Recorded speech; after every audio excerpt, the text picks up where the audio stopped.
What's up, guys? Welcome to Roensch Capital Charts. Today we're taking a look at the ever so popular S&P 500 ETF SPY, ticker symbol SPY, on a variety of time frames in anticipation of the next trading day, Wednesday, May 22nd.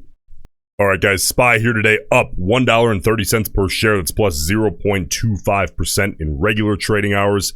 It looks like we're pretty much flat here, just up about 9 cents as of right now in the after hours. Again, volume's low, take that with a grain of salt, but let's take a look at SPY and get the best possible feel for this name that we can heading into tomorrow. We're going to do so, of course, taking a look at the volume profile, pulling out directional bias, if available, out of there. We're going to look at the psychological levels, the implied volatility, the expected move, and the directional bias coming out of the chain from today as we look ahead to tomorrow. Now, as far as macro events going on tomorrow, we have a couple of things. So at 9:40 a.m. Eastern Time, the Fed's Goolsbee is expected to speak. At 10 a.m. Eastern Time, we get U.S. existing home sales. The forecast for that is 4.22 million. At 10:30 a.m. Eastern Time, we get EIA crude oil inventories. The forecast for that is minus 2.45 million. And then looking ahead to the afternoon, 2 p.m. Eastern Time, we of course get the FOMC meeting minutes. Those are the Fed minutes. Those are basically like the sort of behind the scenes comments, almost like the spark notes from the behind the scenes of the previous FOMC meeting. So the minutes are a market moving event, so I'll be watching that at 2 p.m. Eastern Time. The rest of it, a little bit underwhelming. So let's get into this here. Let's start with our volume profile analysis, pulling out as much directional bias as we can on the 5-minute chart. By the way, guys, listen, I cover SPY every single day. It's a daily upload. If you have not done so already, please subscribe to the channel. My goal here is 10,000 subs, and I know we can get there with your guys' help, so I appreciate it, and I will keep the videos coming. Now, if we take a peek under the hood and look at the volume profile in relation to the movement today, this is like another layer of information, right? So what we're looking for is obvious bias. Off the open, we get a very contextual fade. From there, things look really normal. Now, we get a few little pops on the green side in terms of volume, but the majority of these are single bar outliers. You guys know I don't trust single bar outliers. To me, it's not enough to go and assign bias because we'd be assigning it there. We'd be here all day and we'd pretty much get nothing out of that. And moving through the rest of the day, we start to see a little bit of an increase there. Again, not quite enough. So heading into the close is where we really start to see that increase. That's normal though. These two bars, especially as of late on SPY, the two volume bars straddling the close tend to be the highest volume, but those are rebalancing bars. That's algorithmically driven volume. Typically a lot of buying and selling going on, and we have to ignore those. So an interesting story here today, a small green day on SPY, and honestly, in terms of the volume profile, there's really not much bias. All right, so we'll look ahead to tomorrow, but let's move on. Let's take a look at those psychological self-fulfilling prophecy levels that listen to traders, the institutions, the big money, the algorithms. Everyone's paying attention to these. That's why these charts are always look so simple, because I'm only interested in what drives the biggest sample size of eyeballs in terms of psychology. So we have the 50 period and the 200 period, the white line and gray lines respectively. Now you guys remember in yesterday's video we talked about how we had just barely started to give up that 50 period on SPY here on the 30 minute. Well, today we came in off the open, we tested the 200 period. Listen, it was sloppy, but we held. We got above the 50, gave it up, tested the 200 period again, used that as kind of like that trampoline to push through. We actually retested the 50 on that next candle and pushed higher into the close. Not a bad day here if you are a bull. Okay, both of those are now reclaimed, and we're starting to get into that positioning that can be really helpful, where you're getting the stock, or ETF in this case, above both. The 50 period is ascending, the 200 period is ascending. Obviously, we'd like both of those to be ascending as aggressively as possible, while the 50 period acts as support. Okay, of course, from a bullish perspective in particular. So if you are a bull heading into tomorrow, any retest to that white line, the 50 period, we're going to want to see that hold as support for added confirmation on as much volume as possible. And bears, if we look here, you know, it's not a tremendous requirement. It's only 0.3% to the downside, 0.29% to the downside to test the 200 period. Okay, not even the 50, but the 200. So bears, for you guys, ideally here tomorrow, break downside hard, ideally through both of these in one motion would be beautiful. And then you see a low volume retracement, test the 200 and reject hard on high volume. What that would do in one move would reclaim both of those levels as short-term resistance. Bears, that's what you guys are looking for. Moving on to the 4-hour here, you can see that the ETF is currently, we're looking at approximately 1% down to that 50 period. So listen, is it immediately relevant?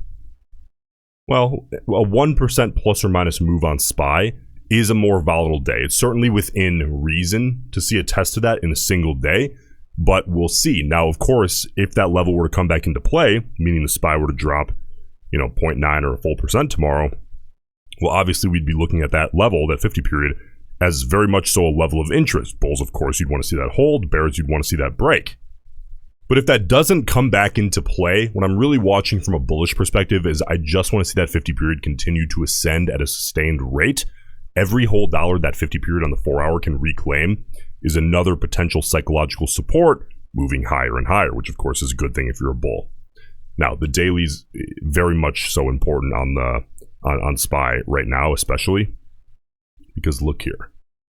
You take a look and now you can see that you look back to yesterday's trading day, right?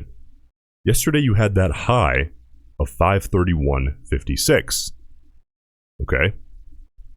Now, if you see here, let's go to like the 20-year daily and really zoom out. That was an all-time high, right? So we come back here to the daily.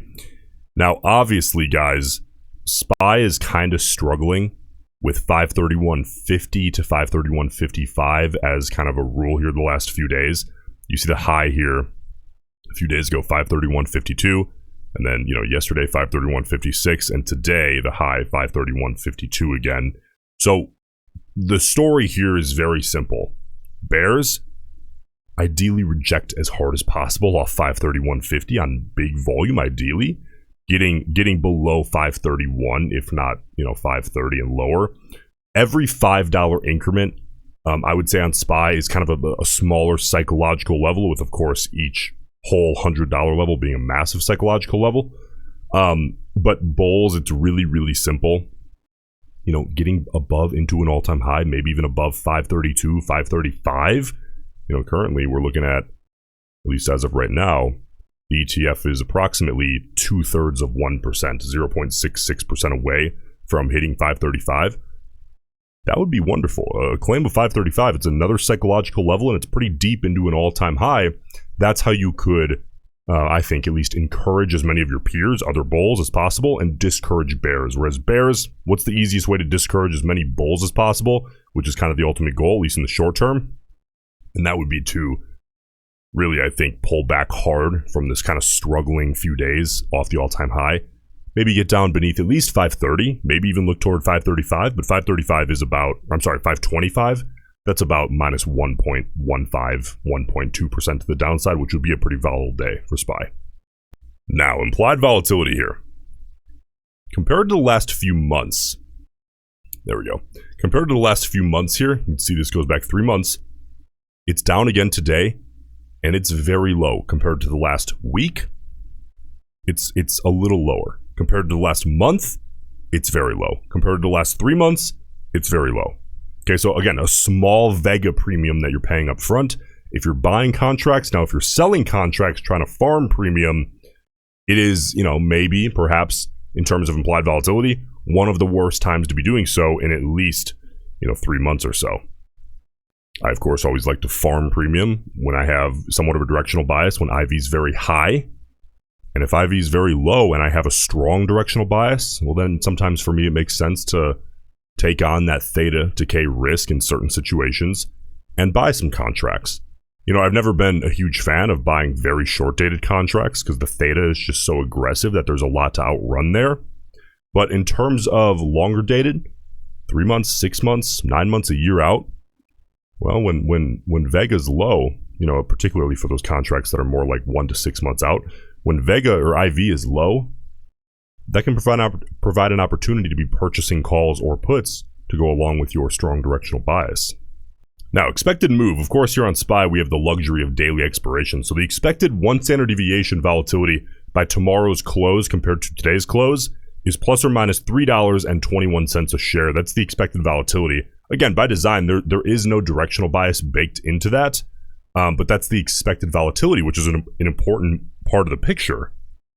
So that is the expected volatility. Again, especially important for those of you trading options. Now, you might be thinking, okay, well, what about directional bias? Well, let's take a look at the volume. A little over 5 million total contracts traded today. Of those contracts, 2.35 million were calls, 2.65 million were puts. So it's very slight today, a very small bearish bias on the overall. But if we start breaking that down by the short-term speculators, the 0 to 20 delta range, 704,000 calls and 1.13 million puts. So a bit more of a bearish bias there out of the short-term speculators in particular today. Guys, I appreciate you watching. If you're getting value out of the daily SPY uploads, listen, the best thing you can do for the channel is free. Please leave a like on the video and then get out of here and enjoy your day. I appreciate it, and I'll see you in the next one.